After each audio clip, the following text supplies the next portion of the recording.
শ্রদ্ধাভাজন ADP manager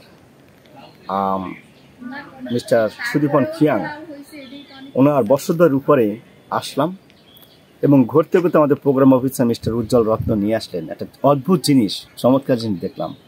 দেখতে দেখতে আমার কাছে ভালো লাগলো যে বাইবেলের ওই কথাটা, যে সে বাবিলে যে ঝুলন্ত বাগান ছিল ঠিক তদ্রুপ হইল।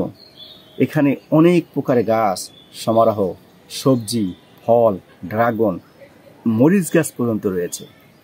এবং এরকমই মনে হয় সেই বাবিলের সেই উদ্যানটা ছিল ঝুলন্তভাবে। দূর থেকে মনে হয় যে এইটা সেই একটি উদ্যান বাবিলের। আর মানুষের পক্ষে কিছুই অসম্ভব না। সমস্ত মানুষ যদি আমরা ব্যবহার করি আমাদের বসত বাড়ির উপরে, তাহলে এরকম সুন্দর একটা বাগান আমরা পেতে পারি। আর বাবিলীয় শিক্ষায় এবং আমাদের ম্যানেজারের শিক্ষায় এটা প্রমাণিত, পরিবেশকে ভালো রাখতে গেলে আমাদের এরকম বনায়নের প্রয়োজন। সবাই ভালো থাকবেন, আশা করি নিজ নিজ জায়গায় এই পদ্ধতি ব্যবহার করবেন এবং ভালো ফল পাবেন।